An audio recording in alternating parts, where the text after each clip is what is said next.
Long ago in a small city, there lived a young girl named Adaeze Okafor. At just 12 years old, Adaeze was already known for her intelligence and gentle spirit. Her dark eyes sparkled with curiosity, and her dreams reached far beyond the quiet streets of Greymoor.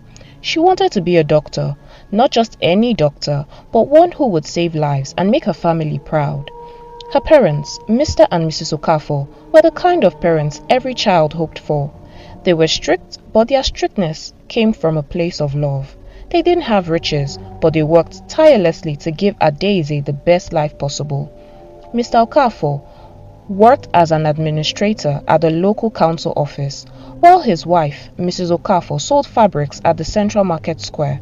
Every evening after dinner, the family would sit in their small, neat living room and talk about Adaeze's future. "We didn't have all this kind of opportunity when we were growing up," Mr. Okafor would say, often adjusting his glasses. "But our daughter will go farther than we ever dreamed." "She must, though," his wife would echo, her eyes shining with pride. Adaeze always listened, quietly, her heart swelling with both excitement and pressure. She wanted to succeed, not just for herself, but for them. It was during one of these evening conversations that Adaeze made a request that would change everything. "Mommy, Daddy, I've been thinking," she began, her voice soft but steady. "I want a home teacher." Her parents paused, exchanging surprising glances. "A home teacher?" her mother asked, raising a curious brow. "Are your school teachers not doing enough?" "They are, Mommy, but I want to do better. I want to prepare for my exams early. Some of my classmates have home teachers and they are doing very, very well. I want to make you proud." A wide smile spread across Mr. Okafor's face. He reached over and gently tapped Adaeze's cheek. "Look at this child," he chuckled. "At your age, I was dodging homework, but you are asking for more? You will go far, my daughter." Mrs. Okafor nodded in agreement. "We will find someone, but not just anyone. This world is full of wickedness. We have to be careful, oh." And so the search began. After a few days of asking around, one name kept popping up: Chuka. Mr. Chuka Dike, as people called him, was a familiar face in Greymoor. He wasn't just a family friend, he was practically family. His late father and Mr. Okafor had been close friends. Their families had shared birthdays, church events, and even tough times together. Chuka was young, 26, educated, and known for his calm, respectful nature. He had finished university studies and was doing small tutoring jobs while waiting for a full-time position. When Mr. Okafor mentioned the idea to his wife, she was instantly at ease. "Ah, Chuka, that boy we watched grow up. He's like a brother to Adaeze," she said confidently. "Who better to trust than him?" Even Adaeze smiled at the mention of his name. She remembered him from gatherings, always polite, always smiling, always calling her "my little doctor." The decision was made without any hesitation. When Mr. Okafor approached Chuka with the offer, he accepted immediately, his face lighting up with that familiar, charming smile. "It would be my pleasure, sir," Chuka said. "Adaeze is like my little sister. I will help her succeed." At first, everything seemed perfect. Chuka arrived every afternoon with notebooks, textbooks, and a friendly attitude. Adaeze's parents watched proudly as their daughter sat with her tutor, her books open, her pen scribbling furiously as she soaked in all the knowledge. The neighbors praised them. "You people are doing well," one elderly neighbor remarked. "It is not easy to invest in a child like this." Mr. and Mrs. Okafor would smile, their hearts swelling with pride. They trusted Chuka completely, so much that within a short time, they began leaving Adaeze alone with him whenever they had to attend church meetings, market trips, or social gatherings. "Greymoor is safe, and besides, it's Chuka," Mr. Okafor often reassured himself. "I trust him like my own brother." Their blind trust was growing, and so was the danger they couldn't see. As the weeks passed, small changes began to appear in Adaeze. She, who once eagerly sat for lessons, began to withdraw. Her shoulders slumped, her eyes lost their usual brightness, and her once confident voice became soft and hesitant. One evening, Mrs. Okafor noticed. "Adaeze, are you alright? You're not yourself these days, oh." Adaeze hesitated. Her lips parted slightly as though she wanted to speak, but then lowered her head. I'm fine, Mommy." "Is the lesson too hard? Are you struggling with any topics?" Adaeze shook her head. Her father, noticing the conversation, joined in. "My daughter, you asked for this lesson. If you are finding it hard, tell us. Don't start behaving like those lazy children who avoid work now." Adaeze opened her mouth, her heart pounding. The memory of Chuka's threats echoed in her mind. "Say a word to anyone, and you will regret it. Your parents won't believe you. You will be the only one to suffer." She swallowed hard. It's nothing. I'm just tired," she whispered. "Tired?" Mrs. Okafor frowned. "You are young. You shouldn't be tired. Finish your lessons. We are doing all this for your future." And just like that, the opportunity to speak slipped away. The days that followed were a painful blur to Adaeze. Each lesson with Chuka became a nightmare, the soft-spoken tutor revealing a side of himself that was dark, twisted, and dangerous. He harassed her, whispered threats, and smiled like nothing happened whenever her parents were around. Her reluctance to attend lessons grew, but her parents couldn't understand. In their eyes, she was simply being stubborn, ungrateful for the sacrifice they were making. "We are paying for these lessons, Adaeze. You must attend," her father would say firmly. "Chuka is helping you. You cannot be lazy," her mother added. And each time Adaeze's heart broke a little more. She wanted to scream, she wanted to tell them, but fear wrapped around her throat like a rope. "If you speak, your parents will think you are lying." Chuka's voice echoed in her mind. "They will scold you, and I will still be here." The worst part, it wasn't entirely untrue. The few times Adaeze tried to speak, her voice small, her words uncertain, her parents would wave her off. "We know you, Adaeze," her mother once said. "You want to report Chuka is strict, Abi? Maybe he beats you small when you misbehave. That's how teachers used to train pupils now." Her father added, "We trust Chuka. Don't come here with those childish complaints." Her little heart shattered. They didn't have time for her. Always busy, always running to one event or another, always trusting Chuka more than they trusted her voice. And so Adaeze withdrew into painful silence, her eyes dull, her spirit bruised, waiting, hoping that one day someone would see the truth. The quiet town of Greymoor slept under a sky filled with scattered stars, but inside the small Okafor home, Adaeze's heart refused to rest. Night after night she lay in her bed, staring at her ceiling, her young mind spinning with fear and helplessness. The same questions kept haunting her. Why is this happening to me? Why won't they believe me? Why won't they see? But outside her room, her parents' voices carried on as usual, planning trips, discussing church programs, laughing with neighbors. To them, everything was perfect. Their only daughter had trusted a home teacher, and life seemed to be unfolding just as they hoped. But behind their backs, behind the closed doors, a dark truth stayed untold. The first few lessons with Chuka had been normal. Textbooks, writing exercises, and encouragement. But that normalcy didn't last. Slowly, creeping in the grass, Chuka's true nature began to show. At first, it was subtle. A lingering touch on Adaeze's shoulder, a hand that rested too long on her back, Words whispered too soft, too close. Adaeze didn't understand it at first, but as days passed, his actions grew bolder, more frightening. He would lock the door when they were alone. His hands would roam where they shouldn't. His soft voice, once comforting, now carried terrifying threats.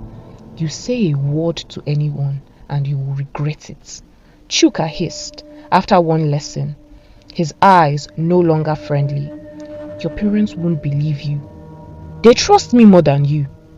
Adaeze's little heart pounded so hard she thought it might burst.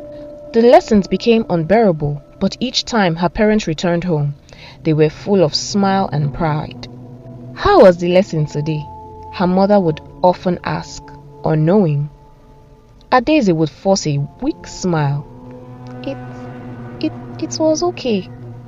Good girl, her father would say, patting her head. Keep working hard. The pain of silence dug deeper into her soul. Days turned into weeks, and Adaeze's once lively spirit faded. She no longer laughed freely. She avoided eye contact, her shoulders hunched, as though carrying a heavy, invisible burden. Her parents noticed, but tragically, they misunderstood. One evening after Chuka had left, Adaeze sat quietly at the dining table, pushing her food around with her spoon. What is wrong with you, Adaeze? Mr. Okafor asked, frowning. Adaeze opened her mouth. Trembling, she wanted to tell them everything, the fear, the threats, the pain, but as she tried to speak, her father's stern eyes bore into her. What? You want to report that Chuka beat you during the lessons? Is that what this is about? Before Adaeze could respond, her mother joined in. Adaeze, you asked for this home lesson yourself. Oh. Don't come here complaining because the teacher is strict. The words stung more than a slap. Her heart sank. They wouldn't believe her. Or worse, they wouldn't even listen. But Mommy, Her father cut her off sharply. Enough! We are trying to give you the best. Don't spoil this opportunity with your childish excuses. Tears welled in Adaeze's eyes, but she blinked them away. The door to her escape had shut, and her nightmare continued. As weeks passed, the Okafor schedule grew busier. There were church crusades to attend, market trips to make, weddings, birthday parties, family meetings. They left Adaeze alone with Chuka more frequently, completely blind to the danger festering in their little home. Lock the doors, oh! Her father would shout as they left. We are off for church meeting. Take care of our daughter, Mr. Chuka would tell Chuka, his trust shining like a badge of honor. No problem, sir, Chuka would reply, that same charm, deceptive smile plastered on his face.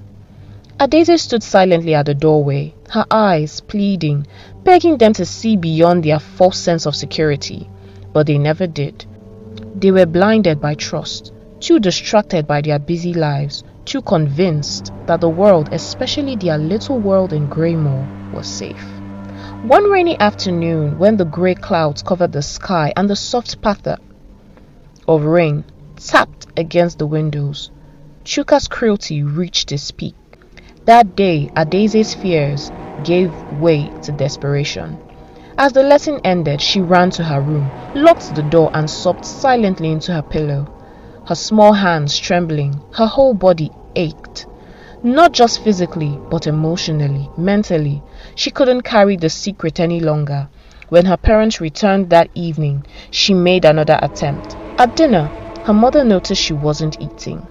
Adaeze, is it malaria? You've been looking weak these days. Adaeze gathered enough ounce of courage. Mommy, Daddy, I need to tell you something about Chuka. Her parents paused, their spoons halfway to their mouth. What about him? Her father asked, narrowing his eyes. Adaeze's voice shook. He's been... Her father's face darkened. misinterpreting her hesitation. Ngwan, let me guess. You want to complain that he's strict, that he scolds you, beats you small. Adaeze, we warned you about this childish attitude. Her mother sighed in frustration. Chuka is helping you. You think life is easy. You must learn to endure. Stop looking for excuses to avoid your lessons now, eh? The words crushed Adaeze's spirit. Her lips quivered. The tears stung her eyes, but she swallowed the pain and the truth. That night, as her parents laughed and planned their next outing, Adaeze lay on her bed, the weight of their ignorance and her suffering pressing down on her little chest. But the truth has a way of revealing itself, no matter how long it's buried. One fateful evening, Mr. and Mrs. Okafor returned home, unexpectedly, having forgotten a file for a church program. As they entered, they heard muffled cries from Adaeze's room. They rushed in, and what they saw shattered their world. There, standing over their trembling daughter, was Chuka, no longer the respectful, smiling family friend, but the predator he truly was. Mr. Okafor's eyes widened in shock. Mrs. Okafor gasped, her hand flying to her chest. Chuka froze, his mask ripped away. His true nature was finally exposed. The house, once filled with trust, now pulsed with the bitter sting of betrayal. It was a Sunday morning in Greymoor, the kind of morning when the whole town seemed to breathe in peace. The sky was clear, the streets alive with footsteps, as families made their way to church, dressed in their finest clothes. In the Okafor's household, preparations were in full swing. "Hurry up, Adaeze, we'll be late," Mrs. Okafor called, adjusting her head tie in front of the mirror. Adaeze stood by the door, her small Bible clutched in her hand, her heart heavy as always. Sundays used to be her favorite day, the singing, the preaching, the laughter. But now, every day blended into one grey, quiet storm inside her. But she dared not show it. Soon they were seated in church. The choir sang, the congregation clapped, and the pastor preached, passionately. At the surface, everything looked normal. But not to Pastor Emmanuel. As he stood on the altar, his eyes scanning the faces of the church members, his gaze paused on Adaeze. There was something about this young girl that tugged at his spirit. Her eyes looked tired, her shoulders slumped. Her usual cheerful aura was gone. When the choir sang their final hymn, Pastor Emmanuel noticed her again. She sat, quiet, distracted, her Bible unopened on her lap. The service ended. People greeted one another, exchanging smiles and hugs, but Adaeze slipped quietly out of the church. She had forgotten her notebook on one of the pews during service. She wanted to quickly grab it before her parents noticed. As she hurried back towards the church, her heart pounding, not just because of the forgotten book, but because she carried a much heavier burden, a familiar voice stopped her in her tracks. "Adaeze." She turned. It was Pastor Emmanuel, standing by the altar, his eyes gentle but sharp with concern. "Come here, my child." She hesitated, but obeyed, walking closely towards him. "Is everything okay with you?" the pastor asked, softly.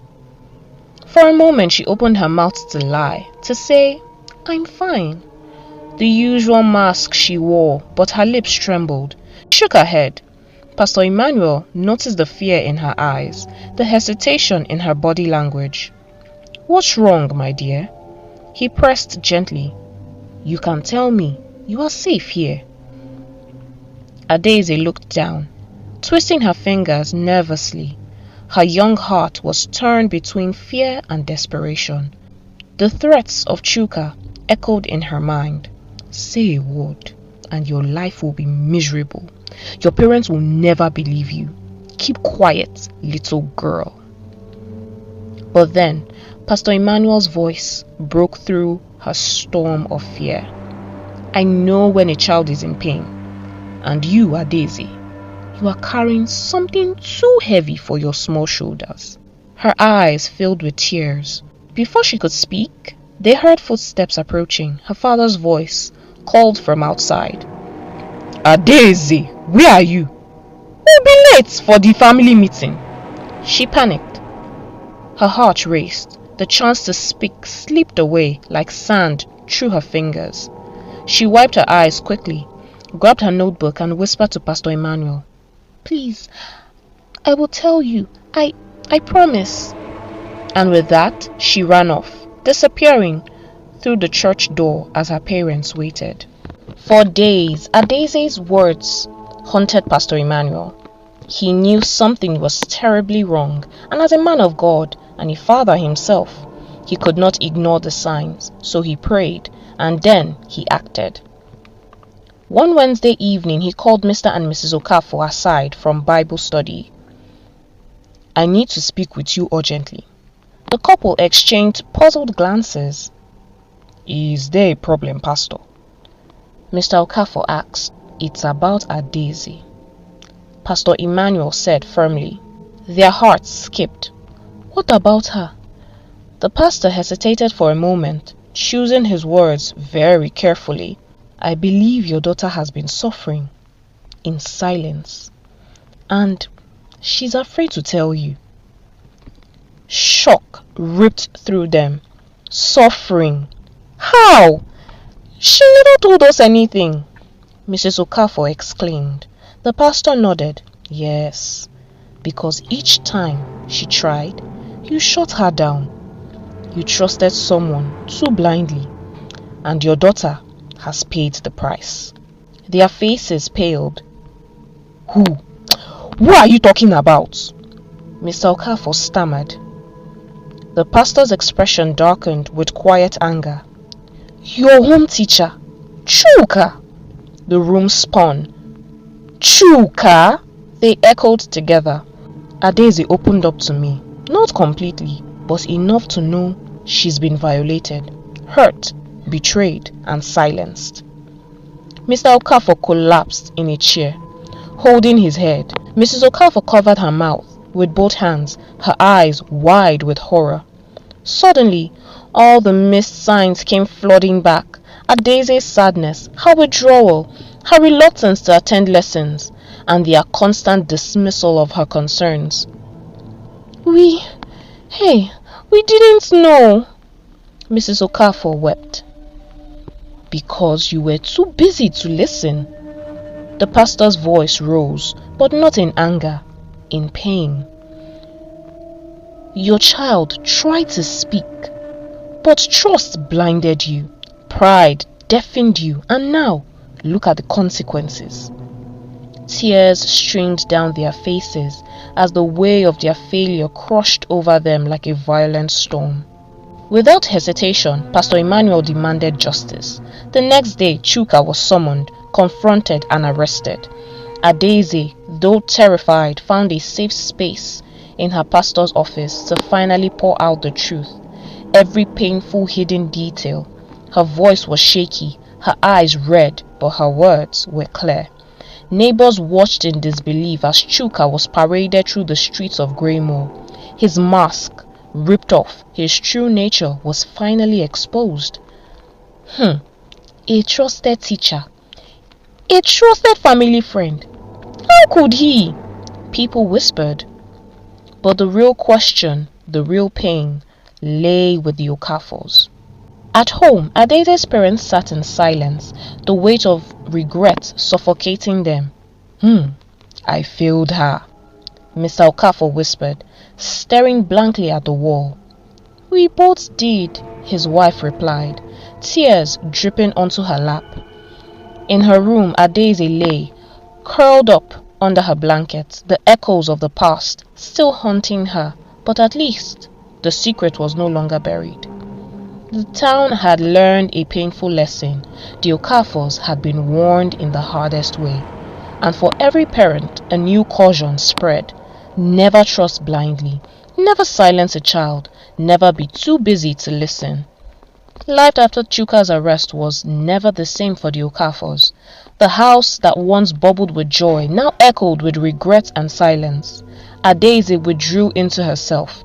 Her laughter disappeared, replaced by quiet stares and sleepless nights. Her parents tried to comfort her, but the damage was already done.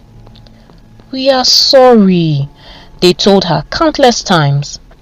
"I tried to tell you," she replied, faintly, her voice carrying pain they couldn't erase.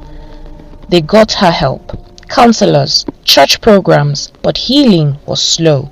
The neighbors gossiped, the town judged, but inside, the Okafors focused on Adaeze's recovery. Months passed. Gradually, Adaeze began to smile again.